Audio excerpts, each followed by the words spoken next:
आपको याद करने पड़ेंगे, ठीक है? मैं कोशिश करूँगा आपको मान याद करा दूँगा, डोंट वरी, है ना? चलो शुरू करते हैं। अब हम पढ़ते हैं बेटा ट्रांजिस्टर के अभिलक्षणों की तुलना, ठीक है? तो अब अपना टॉपिक क्या है? ट्रांजिस्टर के अभिलक्षणों की तुलना। पहले तो ये तो पता हो बेटा अभिलक्षण होते कितने हैं, तो ध्यान रखना बेटा ये कुल मिला के कितने अभिलक्षण होते हैं? 3। एक क्या होता है बेटा कॉमन बेस, दूसरा क्या होता है कॉमन कलेक्टर और तीसरा क्या हो जाएगा कॉमन एमिटर। अब आप सारी चीजें जान चुके हो बेटा। कॉमन बेस में क्या होता है? अल्फा। कॉमन एमिटर में क्या होता है बेटा? बीटा। और कॉमन कलेक्टर में क्या आता है? गामा। पता है ना बेटा आपको? बिल्कुल पता है। इनके मध्य संबंध भी देखेंगे, डोंट वेरी, लेकिन पहले अपन इनके मध्य तुलना देख लेते हैं, ठीक है? देखो बेटा, बीटा के लिए ज्यादा क्या आता है? वोल्टेज ज्यादा आता है ना? कलेक्टर के लिए ज्यादा क्या आता है बेटा? करंट ज्यादा आता है। और बेटा एमिटर के लिए ज्यादा क्या आता है? वोल्टेज ज्यादा आता है। नहीं, एमिटर के ज्यादा क्या आता है बेटा? पावर ज्यादा आता है, ठीक है? ये आप सभी जानते हो, ठीक है? बहुत बढ़िया। अब इन्हीं के मध्य अपन को क्या देखना है? तुलना देखनी है, ठीक है? चलिए, तो सबसे पहले ये देखो बेटा, टेबल मैंने बना रखी है, आपके सामने बनाते हैं, ठीक है? पहले यहाँ लिखो बेटा विशेषता। 1 2 3 4, ठीक है? ओहो, 1 मिनट।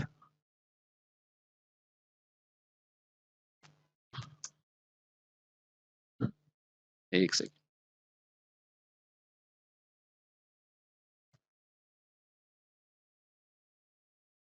तो सबसे पहले अपन क्या लिखेंगे? क्रम संख्या, यानी कि नंबर।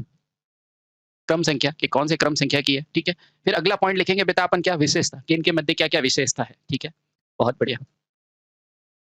विशेषता के आगे अपन क्या लिखेंगे? Common emitter. क्यों? क्योंकि बेटा इसको सबसे ज्यादा यूज करते हैं, इसलिए ध्यान रखना। यहाँ क्या लिखोगे बेटा? Common emitter.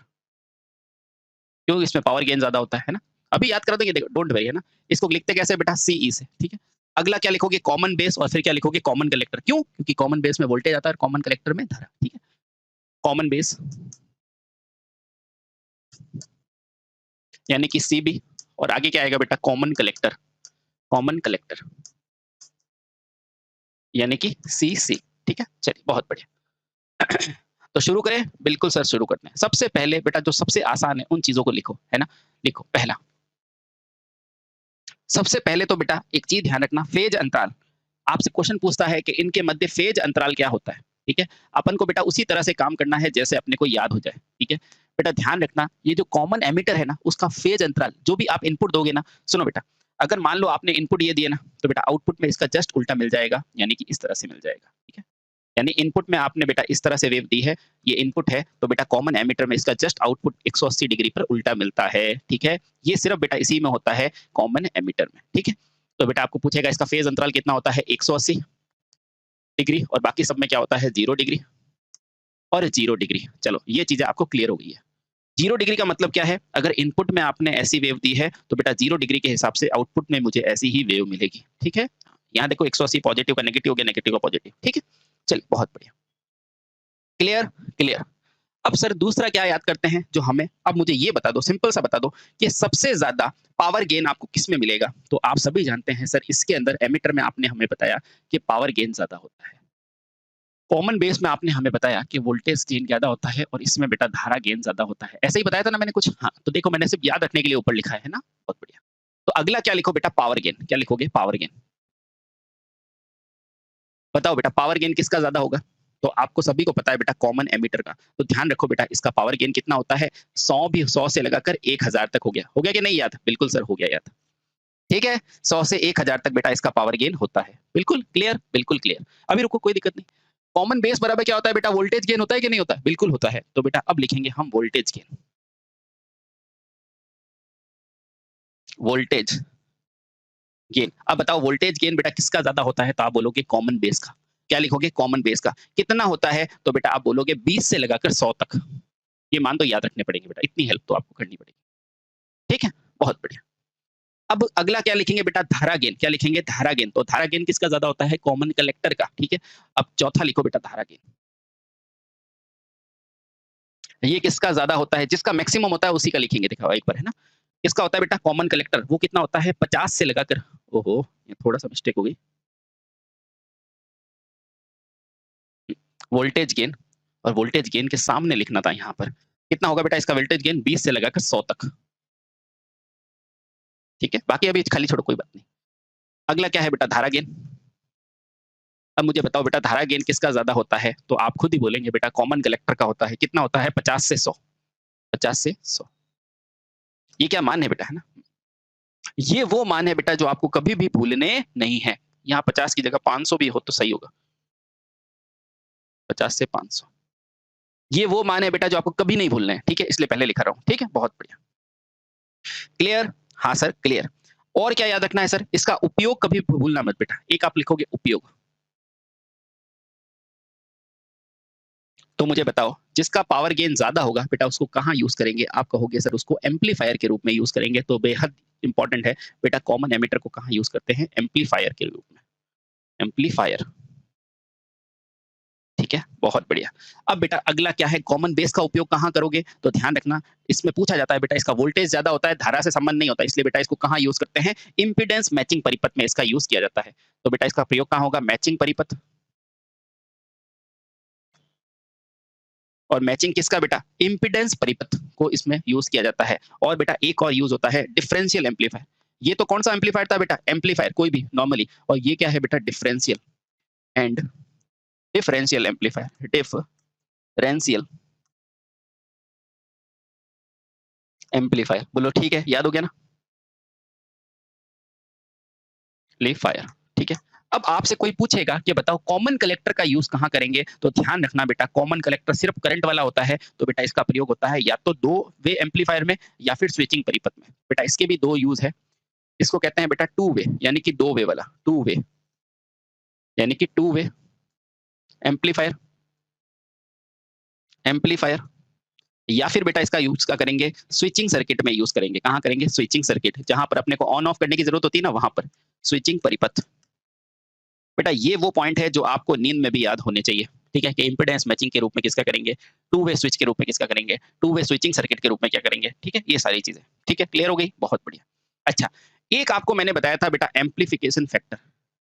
एक क्या पढ़ाया था आपको बेटा? Amplification factor. एम्प्लीफिकेशन, एम्प्लीफिकेशन, अरे एम्प्लीफिकेशन फैक्टर। एम्प्लीफिकेशन फैक्टर कौन से होते हैं? वही बेटा अल्फा, बीटा और गामा, ठीक है? सबसे पहले ध्यान रखना बेटा कॉमन एमिटर का एम्प्लीफिकेशन फैक्टर कितना होता है? बीटा होता है। होता है कि नहीं होता है? और बीटा का मान क्या होता है? आप सभी जानते हैं, आईसी बटे में आईबी। बोलो क्लियर? हाँ सर क्लियर। क्लियर? हाँ। अब इसका मान पूछा जाता है, वो कभी मत भूलना बेटा, वो होता है 20 से लगाकर 500, ठीक है? और ये मान बेटा हमेशा क्या होता है? ग्रेटर देन 0 ही होता है। ठीक? क्लियर? बहुत बढ़िया। अगला क्या है बेटा? कॉमन एमिटर यानी कि अल्फा। इसका मान कितना? कॉमन बेस यानी कि अल्फा। बेटा इसका क्या होता है? आईसी बटे में आईबी। और इसका मान हमेशा पूछा जाता है बेटा लेस देन 0, जो भी होगा वो इसका आंसर होगा। और ये मान होता कितना है? तो बेटा इसका मान लमसम लमसम होता है 0.95 से 0.99, मतलब 1 के जस्ट पास में। 0.95 से 0.99, ठीक है? अब तीसरा जो आता है बेटा कॉमन कलेक्टर गामा, उसका मान क्या होता है बेटा? आईसी बटे में आईई। गामा का मान कितना होता है? आईसी बटे में आईबी, ठीक है? और बेटा ये मान कितना होता है? 50 से लेके 500 तक, ठीक है? बेटा ये वैल्यू है, आपको याद रखनी है तो रखनी है। क्लियर? क्लियर? बहुत बढ़िया, बहुत बढ़िया। एक क्या ध्यान रखोगे बेटा? इसका अन्य नाम। एक क्या याद रखेंगे बेटा? अन्य नाम। अन्य नाम। बेटा भले ये टेबल बनाने में टाइम लगे, पर ध्यान रखना बेटा आपके एग्ज़ाम के अंदर मील का पत्थर साबित होगी ये। अन्य नाम। अब मुझे बताओ क्या कॉमन एमिटर का कोई अन्य नाम है? नहीं बेटा, ऐसा कोई नाम नहीं रखते। कॉमन बेस का नहीं, लेकिन बेटा कॉमन कलेक्टर को एमिटर फॉलोवर कहा जाता है। क्या कहोगे बेटा? कॉमन कलेक्टर को के 2 नाम ध्यान रखना, एक तो है बेटा एमिटर फॉलोवर। कॉमन कलेक्टर का नाम क्या है? एक तो क्या है बेटा? एमिटर फॉलोवर, है कि नहीं? और एक बेटा ध्यान रखना, क्योंकि इसके अंदर धारा का मान बढ़ता है, इसलिए बेटा इसको बोला जाता है वोल्टेज फॉलोवर, यानी कि वोल्टेज फिक्स रखने वाला। Voltage follower. तो अगर ये 2 नाम पूछे तो बेटा बता दोगे कि एमिटर फॉलोवर और वोल्टेज फॉलोवर किसका नाम है? तो बेटा वो किसका है? Common collector. ठीक? देखो आराम से। जल्दी से देख लो, कोई दिक्कत नहीं है, है ना? एक पूछा जाता है बेटा इनपुट प्रतिरोध और आउटपुट प्रतिरोध, ये बड़ा इंपॉर्टेंट होता है। पहला क्या आएगा बेटा? इनपुट प्रतिरोध। अभी याद करा दूंगा बेटा, डोंट वरी। इनपुट प्रतिरोध, इनपुट प्रतिरोध जिसे क्या बोला जाता है बेटा? R input. और एक इंपॉर्टेंट आता है, वो क्या आता है? आउटपुट प्रतिरोध।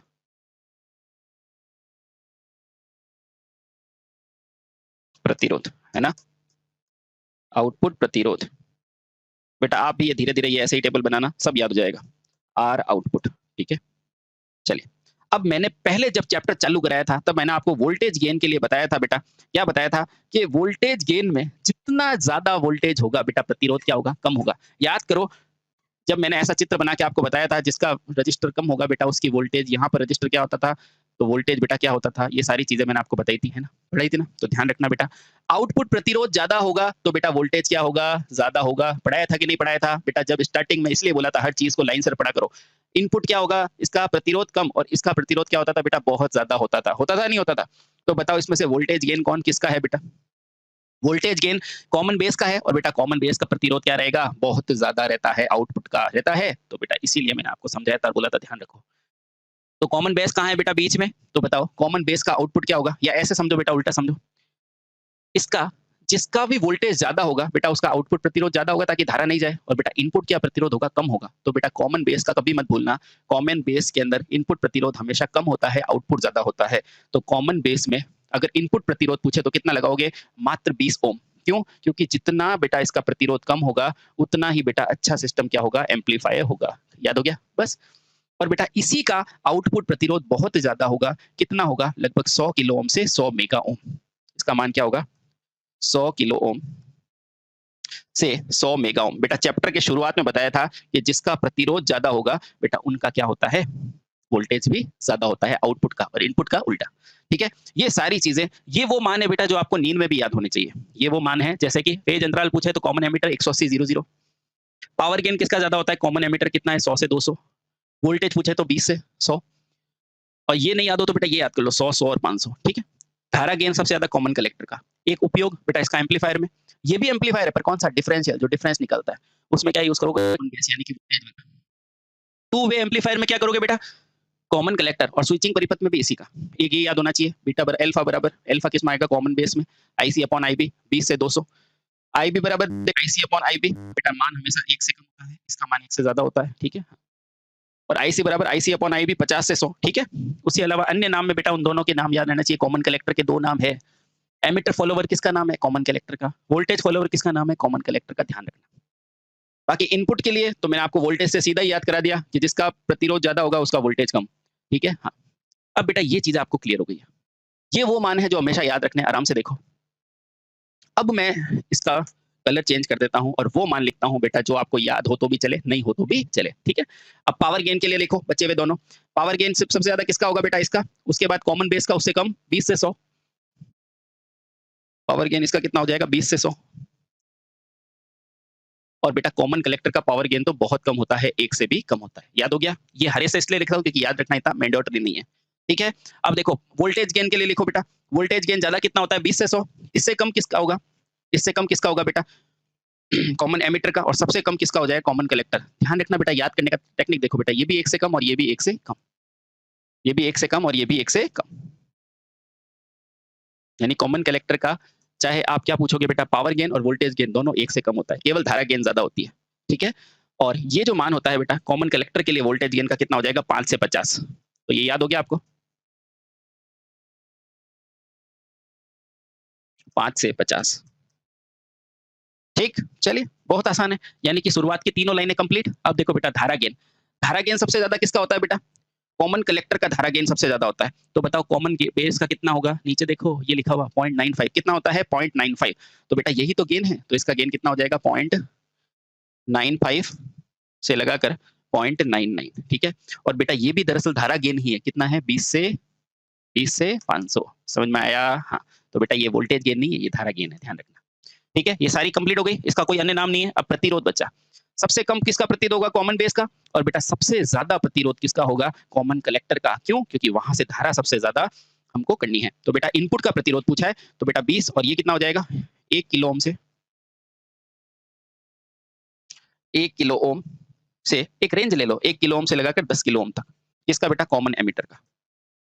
ठीक है? तो बताओ उसका कितना हो जाएगा बेटा कॉमन कलेक्टर का? 20 किलो ओम से 500 किलो ओम। तो आपको मैंने दोनों ही बता दिया बेटा कौन-कौन सी वैल्यू आपको याद रखनी है और कौन-सी नहीं याद रखनी। ठीक? अब लास्ट बचा है, तो लास्ट में बेटा कॉमन एमिटर के अंदर आउटपुट कितना होता है? वो होता है 10 से लगाकर 100 किलो ओम। 10 से 10 किलो ओम से लगाकर 100 किलो ओम, तो बताओ कि उसके अंदर यानी कि कॉमन कलेक्टर में आउटपुट कितना हो जाएगा? तो बेटा वो हो जाएगा 50 से 100। क्यों? क्योंकि धारा यहाँ पे ज्यादा चाहिए। ये लो भैया। अब जो भी ग्रीन में है ना बेटा, उसको याद रखना इतना जरूरी नहीं है, लेकिन बाकी सारों को याद रखना जरूरी है, जो मैंने आपको अच्छे से समझा दिया। ठीक है, आराम से इसको टेबल को देख लो एक बार, जल्दी से देख लो। ठीक है, चलिए। अब बेटा आपने फाइनली इन सारी चीजों को जान लिया, आपने ये भी जान लिया कि कॉमन अल्फा कब होगा, गामा कब होगा, बीटा कब होगा। अब बेटा इसके संबंधित कुछ शब्दावलियों को पढ़ते हैं और आगे बढ़ते हैं। ठीक है, ये चीजें बेटा जो दूसरे पॉइंट में लिखी हुई है वो सारी इंपॉर्टेंट है, और बेटा ग्रीन वाली इतनी इंपॉर्टेंट नहीं है। ठीक है, याद करने का तरीका मैंने आपको बता दिया, 2 बार वीडियो प्लीज इसको देखना। ठीक है, चलिए बहुत बढ़िया। अब ट्रांजिस्टर संबंधित शब्दावलियां। ट्रांजिस्टर संबंधित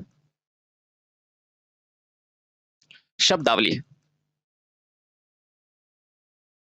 ठीक है, चलिए ट्रांजिस्टर संबंधित शब्दावलियां।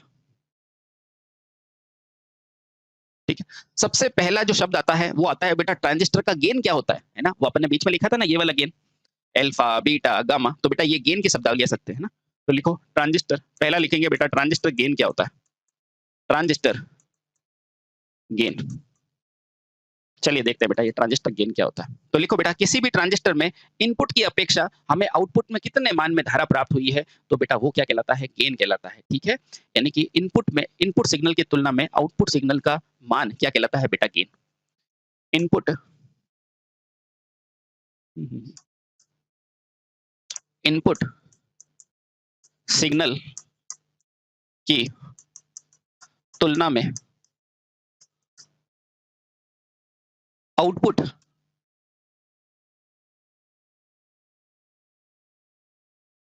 सिग्नल का अनुपात क्या कहलाता है बेटा? गेन कहलाता है। गेन कहलाता है। अब सवाल है सर ये गेन होता कितने प्रकार का है? तो ध्यान रखना बेटा यह गेन मुख्यतः 3 प्रकार का होता है। तो यह गेन मुख्यतः 3 प्रकार का होता है। 3 प्रकार का होता है। ठीक है, पहला कौन सा होता है बेटा? सबसे पहला कौन सा गेन बताया था मैंने आपको? धारा गेन, दूसरा वोल्टेज गेन और तीसरा पावर गेन। पहला क्या बताया था बेटा? धारा गेन। दूसरा क्या होता है बेटा? Voltage gain. और तीसरा क्या होता है? Power gain. Power gain. Clear? Clear. अब एक एक करके अपन देखते हैं और सारे गेन्स का आपस में रिलेशन देखते हैं और चीजों को खत्म करते हैं। वैसे मेन आपकी सारी चीजें धारा गेन में आ जाएगी। ठीक है, हाँ लिखो बेटा, जैसे आपका अल्फा बीटा गामा ये सब क्या है बेटा? धारा गेन है। ठीक है, तो लिखो बेटा, अब लिखेंगे पहला धारा गेन। पहला लिखो धारा गेन।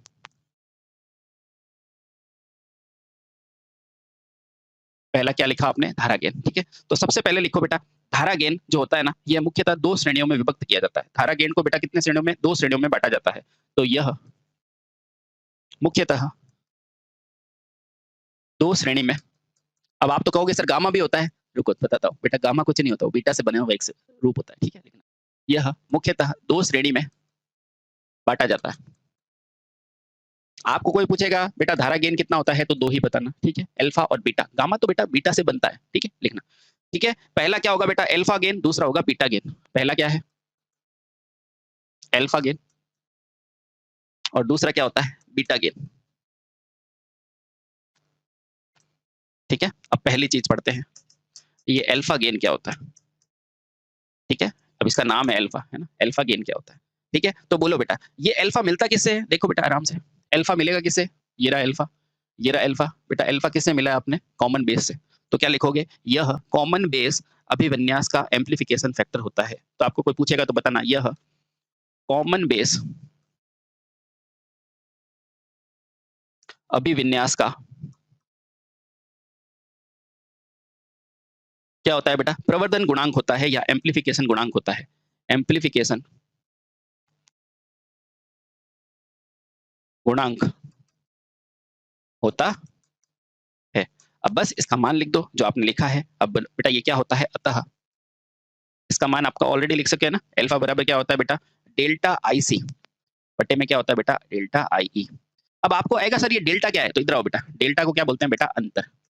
डेल्टा को क्या बोलते हैं? अंतर। ठीक है, बस डेल्टा IC बटे में IE, ठीक है। और ध्यान रखना बेटा यह मान सदैव क्या होता है बेटा, सदैव एक इकाई से कम होता है, इकाई के कम तथा क्या होता है बेटा, नजदीक होता है, होता है, ठीक है बेटा। अब इसका मान क्या होता है, तो ध्यान रखना बेटा अल्फा का मान कितना होता है, 0.95 से 0.99 होता है, मतलब बहुत पास में होता है, ठीक है। उसी तरह आपको बीटा का पूछा जाता है, तो लिखो बेटा second beta gain.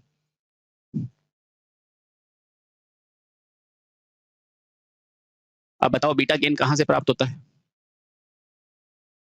Beta gain कहां से प्राप्त होता है, ये रहा बेटा कॉमन कलेक्टर से, कॉमन कलेक्टर से। इसका मतलब समझ रहे हो, इसका मतलब बेटा गेन दो ही होते हैं, एक पावर गेन और एक बेटा क्या होता है आपका वोल्टेज गेन, समझ में आया। हाँ, और बेटा करंट तो होती है बाई प्रोडक्ट, जैसे गामा जो होता है ना बेटा बीटा से बनता है, ठीक है। हाँ, तो लिखना बेटा बीटा, तो ये क्या होता है बेटा, यह कॉमन एमिटर एम्पलीफिकेशन का फैक्टर है, यह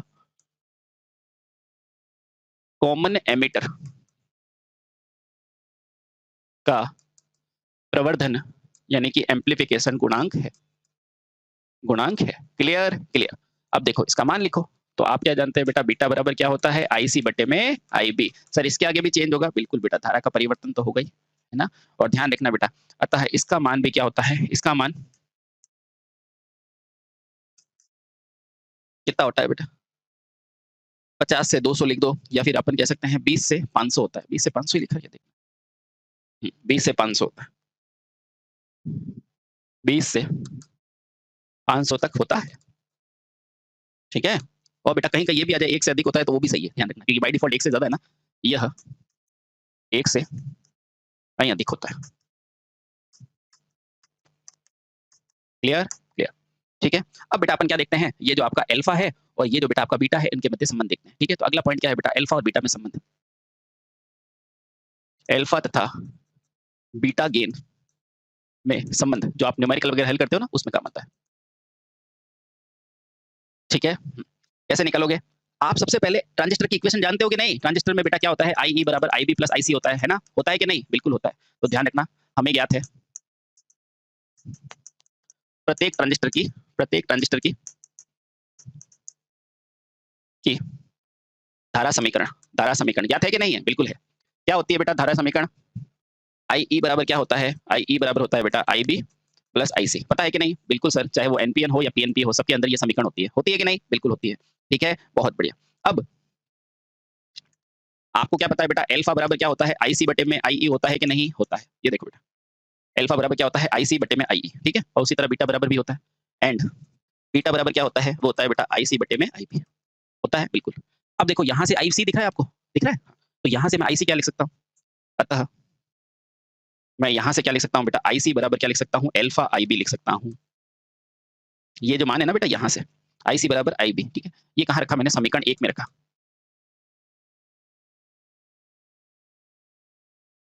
रख दे, बिल्कुल रख दो। तो यहाँ से अपने पास क्या आ गया, समीकरण क्या थी, IC बराबर IB प्लस IC, IE बराबर IC प्लस IB, है ना। जैसे ही मैंने अल्फा का मान इसमें रखा, तो बेटा यहाँ से क्या निकल गया मेरा, IE बराबर IB अल्फा IE, IC बराबर क्या रखा मैंने, अल्फा IB, तो यहाँ पर क्या आएगा IB। बोलो कोई दिक्कत नहीं सर, कोई दिक्कत नहीं, यहाँ तक कोई दिक्कत है नहीं सर, कोई दिक्कत नहीं है, चलो बहुत बढ़िया।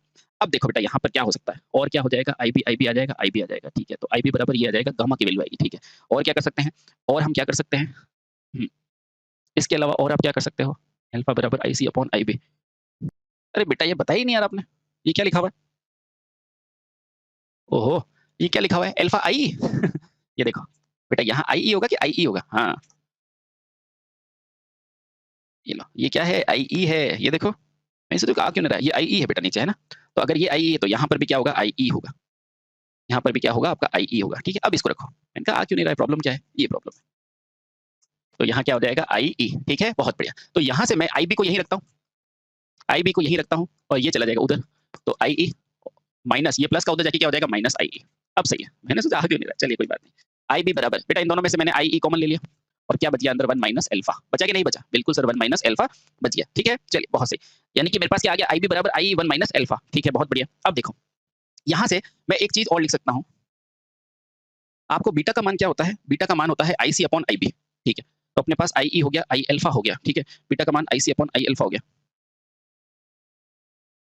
और बेटा ये क्या होता है? अल्फा बराबर IC अपॉन IE होता है ना? देखो इसको वापस लिखते हैं। अल्फा बराबर आपके पास क्या होता है? IC बटे में IB होता है कि नहीं होता? बस। और अपने को क्या है बेटा? इस IE की जगह मान चाहिए, ठीक है? अच्छा, तो यहाँ से आप ये भी तो लिख सकते हो कि IB बराबर IE को कॉमन ले लिया और ये क्या हो जाएगा 1 माइनस अल्फा। बोलो कोई दिक्कत है क्या? नहीं सर कोई दिक्कत नहीं। और ये भी ध्यान रखना बेटा अल्फा बराबर क्या होता है? IC अपॉन IE और बीटा बराबर क्या होता है? IC upon IB। मुझे क्या करना है बेटा? बीटा की संबंध चाहिए और बीटा के लिए IB तो है, मेरे पास IC नहीं है। तो यहाँ से मैं क्या कर सकता हूँ बेटा? इस IE का मान देखो। गौर से देखो बेटा IE बराबर क्या हो जाएगा? IC और ये अल्फा चला जाएगा नीचे। अब इसको मैं क्या रखूँगा यहाँ पर। तो यहाँ से मेरे पास क्या आ गया? IB, ये हो गया IC बटे में अल्फा और ये हो जाएगा 1 माइनस अल्फा। बस अब आपके सामने। बेटा इसको वज्र गुणा करो। तो यहाँ तो नीचे चला जाएगा IC बटे में IB, है ना? और यहाँ से ऊपर आ जाएगा बेटा अल्फा 1 माइनस अल्फा। देखो बेटा IC अपॉन IB क्या होता है? बीटा होता है। तो बस इसकी जगह मैंने क्या रख दिया? बीटा। तो यहाँ से बेटा मेरे पास 2 इक्वेशन आ गई है और ये आपका धारा गेन खत्म। बीटा बराबर क्या होता है बेटा? Alpha upon 1 minus alpha. इसको ऐसे भी याद रख सकते हो, बीटा का मान क्या होता है? 1 से ज्यादा, इसलिए नीचे कम। और बेटा इसको सॉल्व करोगे ना तो ये भी मिल जाएगा अल्फा बराबर बीटा अपॉन 1 प्लस बीटा। ठीक है? ये लो बेटा। ये दोनों बेटा धारा गेन आपको नींद में भी याद होने चाहिए। क्लियर? क्लियर? चलिए तो बेटा अगले वीडियो में हम पढ़ेंगे पावर गेन के बारे में। Thank you so much. Bharat माता की जय, वंदे मातरम।